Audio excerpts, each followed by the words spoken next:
이 아침에 오신 모든 분들에게 이 말씀의 축복이 함께 하시기를 주님의 이름으로 축원합니다. 지금 이 시편 19편 말씀은 크게 보면 두 부분으로 나누어져 있는 것을 보게 됩니다. 1절부터 6절까지 그리고 7절부터 14절까지 그렇게 구성이 되어져 있습니다. 1절부터 7절에 보면 하나님이 만드신 창조 세계에 대한 찬양, 그 창조 세계를 창조하신 그 하나님을 높이며 또 경배하고 있는 것을 보게 되어집니다. 그리고 하나님이 창조한 그 세계를 통해서 하나님께서 우리를 어떻게 대하고 계시는지에 대해서 지금 고백하고 있는 내용이 1절부터 6절까지의 내용입니다. 하나님께서 하늘을 창조하셨다는 것입니다. 하나님께서 천지를 창조하셨다는 것입니다. 이것을 모든 세계가 또 모든 역사가 모든 사건이 바로 그것을 보여주고 있다는 것을 이 시편 기자가 1절부터 2절에 그렇게 고백하고 있는 것을 보게 되어집니다. 3절에 보면 언어도 없고 말씀도 없으며 들리는 소리도 없으나 그렇게 말합니다. 하나님께서 세상을 창조했다 하고 이 자연 만물이 소리를 내어서 우리에게 막 말하는 것은 아닙니다. 날이 말하는 것도 아니고 사건이 우리에게 그 소식을 들려주는 것도 아닙니다. 하지만 우리는 자연 만물을 통해서 또 우리의 삶 속에 일어나는 모든 사건을 통해서 하나님께서 역사의 주관자이시며 또 천지 만물의 창조주라는 것을 우리가 알게 됩니다. 그래서 여기에 선포한다는 단어가 나오는데 이 선포라는 단어는 자세하게 말한다 이런 의미를 가지고 있습니다. 하나님께서 창조주이시며 모든 역사의 주관자라는 것을 천지의 모든 만물들이 또 역사의 모든 사건 사고들이 그렇게 말하고 있다고 하는 것입니다. 그런데 그것을 우리가 자세히 보고 있으면 무엇을 알 수가 있냐면 이 모든 것이 하나님의 말씀으로 창조되었고 하나님의 말씀에 의하여 역사가 진행되고 있다는 것을 우리가 알게 된다는 것입니다. 그래서 4절이지요. 그의 소리가 온 땅에 통하고 그의 말씀이 세상 끝까지 이르도다. 하나님이 해를 위하여 하늘에 장막을 베푸셨도다. 그렇게 말씀합니다. 모든 자연 만물이 하나님의 말씀에 의해서 창조되었다는 것입니다. 그리고 인간의 모든 역사가 하나님의 바로 말씀에 의하여서 지금 진행되고 있다는 것입니다. 우리가 자연 만물을 자세히 한번 봐보십시오. 그러시면 저와 여러분은 이 모든 자연 만물이 질서정연하며 또 내용과 형식이 바로 충실하게 촘촘하게 갖춰져 있다는 것을 알 수가 있습니다. 어떤 설계자가 설계하지 않았다면 바로 전능하시며 또 무한한 지혜를 가지신 분이 여러분 이 자연 만물을 설계하지 않았다면 그리고 그 설계되도록 창조하지 않았다면 도무지 생겨날 수 없는 바로 천지의 모든 만물인 것을 우리가 알 수밖에 없습니다. 여러분 우리가 지금 의자에 앉아 있습니다. 여러분 의자가 얼마나 편리합니까? 얼마나 좋습니까? 그런데 이 좋은 의자가 우연하게 만들어졌다. 그러면 그 사람 이상한 사람이죠. 어떤 지적 능력을 가진 자가 설계를 해서 설계도대로 의자를 만들었다는 것이 가장 합리적인 여러분 그 추론입니다. 자연 만물이 우연히 만들어졌다. 이것은 참으로 어리석은 접근이 될 수밖에 없습니다. 제가 어제 언어에 대해서 잠깐 강의를 이렇게 보는데 왜 사람들이 말하게 되었는가에 대해서 이제 학자들의 연구를 이제 방송에서 이렇게 보여줍니다. 이제 시작은 왜 한국 사람은 한국말을 하는가 이거에 대해서 이제 이야기를 하면서 인간이 왜 다른 동물과 다르게 이렇게 언어를 쓸 줄 아는 존재인가 이 이야기죠. 이제 거기에 기본 접근은 진화론적인 접근입니다. 인간도 똑같은 동물인데 영장류라고 그러죠. 영장류인데 어떻게 침팬지나 그렇게 지능이 있다고 하는 그것들은 언어를 쓸 수 없는데 왜 인간은 언어를 쓸 수 있는가? 이렇게 연구를 하는 거죠. 그것을 이제 시작을 하는 겁니다. 그런데 그 권위 있다고 하는 박사가 하는 이야기가 뭐냐면 왜 인간은 영장류와 다르게 언어를 쓰느냐?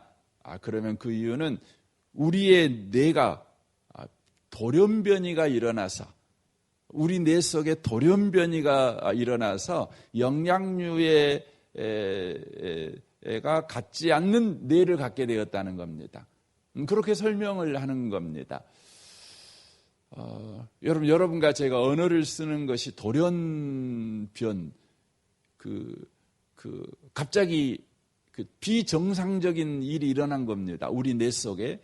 이렇게 설명을 하는 것을 제가 들었습니다. 여러분, 우리 인간이 언어를 쓰는 것은 비정상적인 사건으로 인하여 일어난 일이 아닙니다. 하나님의 말씀이 저와 여러분의 삶 가운데 역사한 것입니다. 많은 분들이 하나님이 말씀으로 천지를 창조했다 이 부분을 아주 가벼이 여깁니다. 장난으로 여깁니다. 그런데 여러분, 하나님이 말씀으로 천지를 창조했다는 것은 그것은 저와 여러분이 이렇게 말을 했다. 그것은 저와 여러분을 보여주는 것 아닙니까? 말했다는 것은, 말이라는 건 그거 아닙니까? 그래서 여러분이 말하면 여러분이 어떤 사람인지 이해를 합니다. 어떤 사람인지 알 수 있습니다. 여러분이 어떤 뜻을 가지고 있고 어떤 의지를 가지고 있고 어떤 능력을 가지고 있고 어떤 계획을 가지고 있고 어떤 목적을 가지고 있는가를 여러분이 말하는 것을 통해서 알게 됩니다. 그래서 말이라고 하는 것은 그냥 농담 따먹는 말이 아니죠. 말이라고 하는 것은 다만 옆 사람과 관계를 위해서 필요한 이 커뮤니케이션의 하나의 도구에 불과한 것이 아닙니다. 여러분, 언어라고 하는 것은 나의 의지입니다. 나의 뜻입니다. 나의 능력입니다. 나의 방향입니다. 목표입니다. 그래서 하나님의 말이라고 하는 것은 바로 하나님의 의지이며 하나님의 뜻이며 하나님의 여러분 능력입니다. 하나님의 성품입니다. 그래서 여러분, 하나님이 말씀으로 세상을 창조했다는 것은 하나님이 의지로 세상을 창조하셨고 하나님이 계획으로, 뜻으로, 목적으로, 하나님의 능력으로 세상을 창조했다, 이 말이 되는 겁니다. 여러분, 보통 사람이 말을 할 때에도, 누군가에게 말을 할 때에도요, 아주 신중하게 말을 하지요. 특별히 어떤 중요한 일을 여러분 해야 된다면 아마 여러분이 말을 할 때 굉장히 많은 준비를 이렇게 하게 될 것입니다. 그런데 그의 직급이 높으면 높을수록, 능력이 많으면 많을수록, 그가 말하는 그 말의 영향력이 크면 클수록 여러분, 그 사람은 말을 함부로 해서는 안 되죠. 여러분, 대통령의 말과 우리의 말은 완전 다르지 않습니까? 여러분, 대통령이 말했더니 뭔가 됐다, 그걸 장난으로 여길 수 있습니까? 그렇게 할 수 없습니다. 대통령이 말했는데 뭔가 되어졌다, 그러면 사람들은 다 뭐라고 말합니까? 당연시합니다. 대통령이 말했더니 여러분 우리나라가 60만 군대잖아요. 60만 군대가 여러분 질서정연하게 움직입니다. 뭐 세상에 이런 일이 있습니까? 말했더니 그런 일이 벌어집니까? 여러분 우연히 이 일이 일어났다.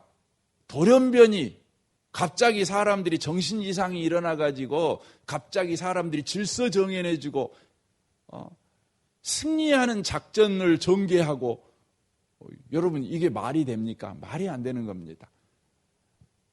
여러분 국군 통수권자가 승리하는 전략을 가지고 전술을 가지고 명령을 내리는 거죠. 그러면 그 명령에 따라 그 말에 따라 움직이는 것 아니겠습니까? 사랑하는 성도 여러분, 우리는 자연 만물을 볼 때요, 자연 만물만큼 질서정연하며 아름다우며 내용이 있으며 형식이 있는 여러분 존재가 여러분 없다는 것을 우리가 여러분 인정하지 않을 수 없어요. 너무 신묘하고 너무 놀라운 것입니다. 이것은 전능한 자가 바로 의지와 뜻을 가지고 그 능력을 가지고 말씀으로 창조하셨다는 것을 우리가 부정할 수가 없는 것입니다. 그뿐만이 아닙니다.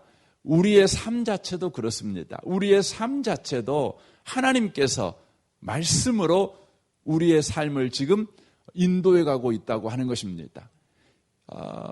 이것을 저와 여러분의 삶을 한번 가만히 묵상해 보세요.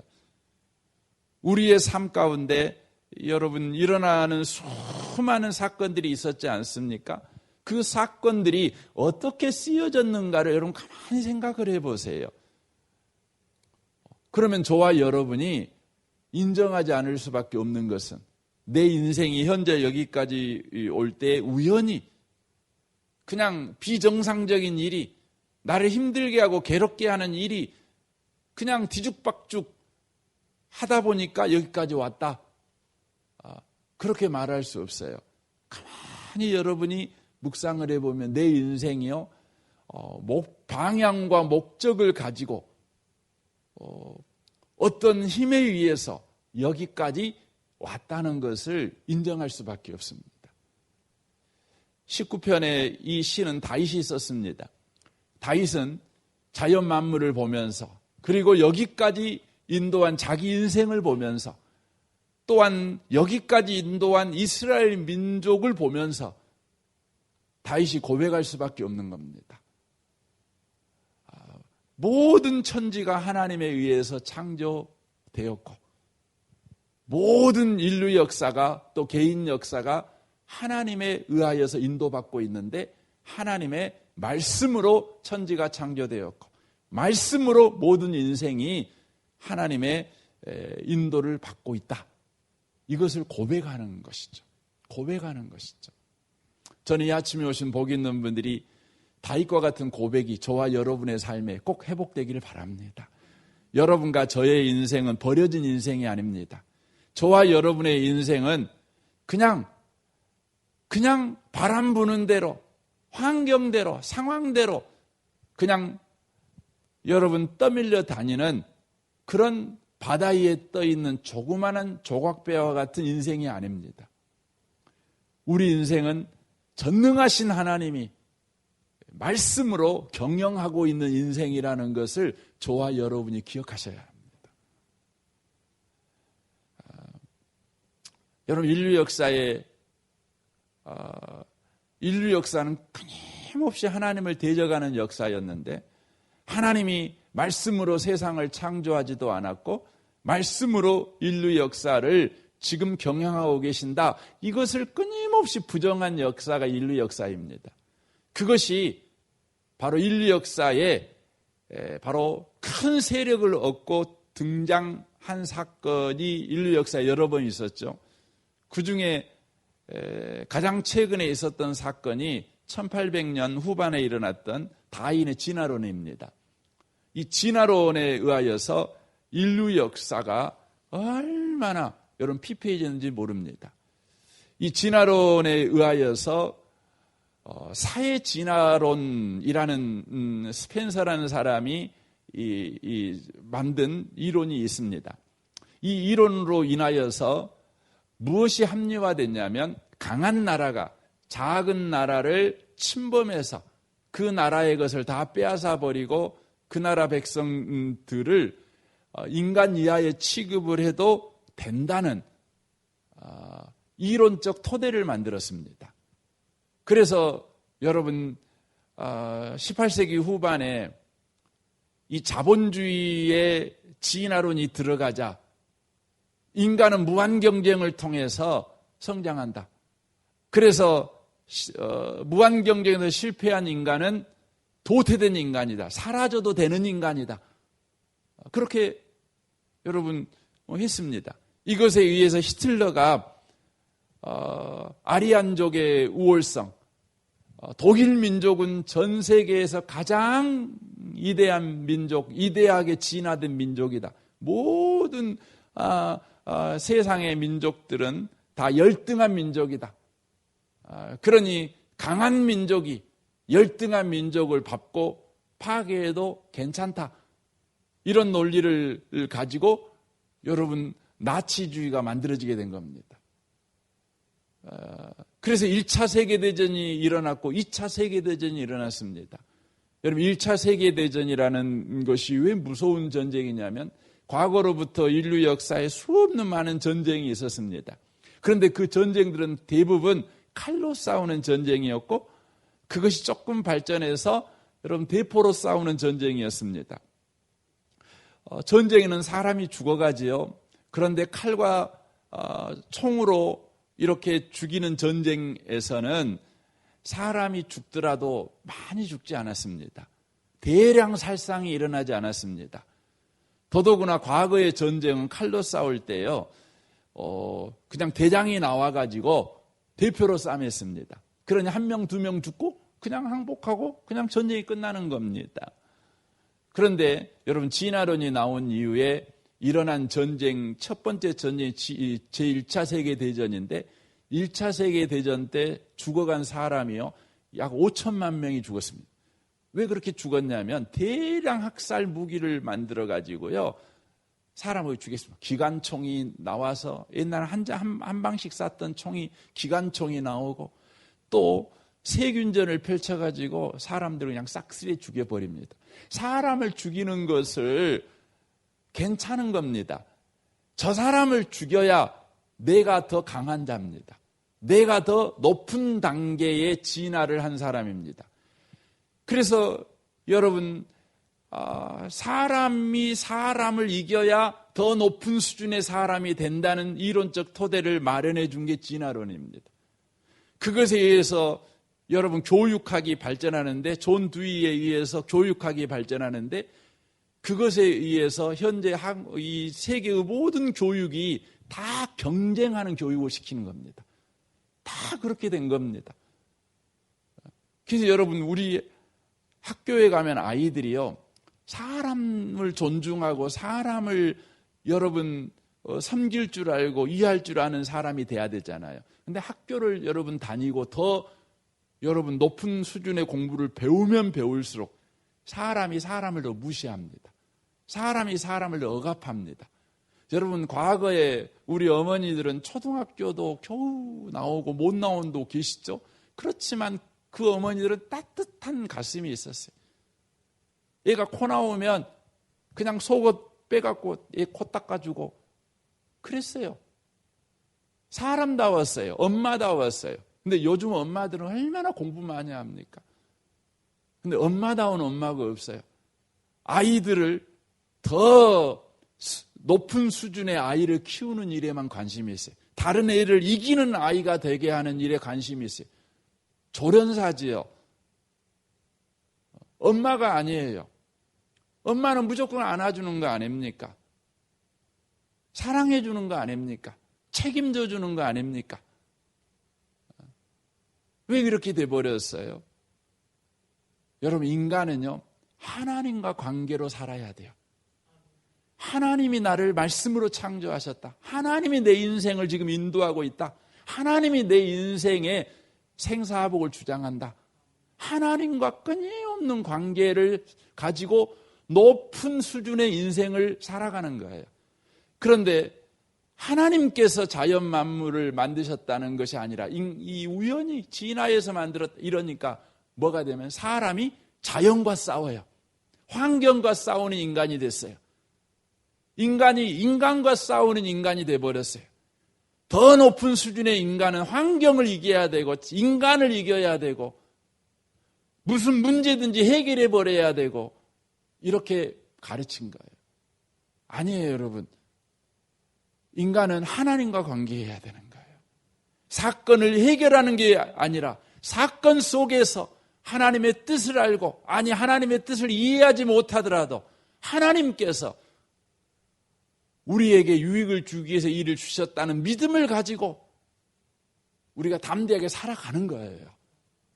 해결되는 문제가 없지만, 이해도 안 되지만, 답답할 때도 많지만 내 인생은 하나님이 인도하고 있다. 하나님이 더 높은 목표를 가지고 그 일을 이루기 위해서 내 인생 가운데 이런 일도 허용했어.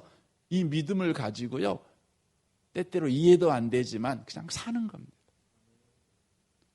최근에 어느 목사님, 아주 한국교회에서 아주 유명한 목사님인데, 이 목사님의 아들이, 첫째 아들이 암에 걸려 죽었습니다. 얼마나 슬픈 일입니까? 얼마나 감당하기 어려운 일입니까? 자식이 죽는다는 건 무덤에 묻는 게 아니라지 않습니까? 마음에 묻는 거 아닙니까? 얼마나 힘들겠습니까? 이분이 이 아들의 장례식 앞에서 그렇게 고백했습니다. 하나님께서 내 아들을 불러가신 이유를 제가 알기 위해서 밤새 연구했지만 알 수가 없습니다. 아니, 영원히 내가 알 수가 없을 것입니다. 하나님이 왜 내 아들을 불러갔는지 이해할 수 없을 것입니다. 하지만 하나님이 우리 인생의 주인임을 믿기 때문에 이해되지 않지만 믿음으로 살아갑니다. 믿음으로 이것을 수용합니다. 여러분, 이게 높은 수준의 인간이에요. 여러분, 남 이겨가지고 높은 사람 되려고 하지 말고 하나님의 뜻을 수용할 줄 아는 거예요. 내 인생에 이해되지 않는 것도 하나님 때문에 그냥 수용하는 거예요. 담대하게 살아가는 거예요. 그리 아니하실지라도 살아가는 거예요. 시편 기자는 지금 이걸 고백하고 있는 겁니다. 이 아침에 오신 복 있는 분들이 오늘 하루도요, 이 믿음을 가지고 살아내는 복 있는 분들이 다 되시기를 주님의 이름으로 축원합니다. 아멘. 우리 같이 기도하겠습니다. 오늘 말씀을 생각하면서 이 아침에 우리 같이 기도했으면 좋겠습니다. 하나님은 역사의 주관자이십니다. 우리 인생의 주관자십니다. 나를 말씀으로 창조하셨고 말씀으로 내 인생을 경영하고 있으십니다. 오늘도 하나님과 관계 안에서 인생을 살아내게 하십시오. 환경과 상황과 싸우며 사람을 이기며 살아가는 내 목표를 두지 않게 하여 주옵소서. 이 나라 이 민족과 북한과 열방을 위해서, 또 코로나 상황에서 참 힘들어하는 많은 사람들이 믿음으로 살아내게 하십시오. 이 일이 결코 우리에게 손해가 되지 않고 합력하여 선을 이룰 것이라는 믿음을 가지고 오늘도 살아내게 하여 주옵소서. 여러분, 기도해 주시면 좋겠습니다. 우리 좋으신 주님께 이 아침에 통성으로 구하겠습니다. 기도하겠습니다. 오 살아계신 하나님 아버지, 하나님 아버지,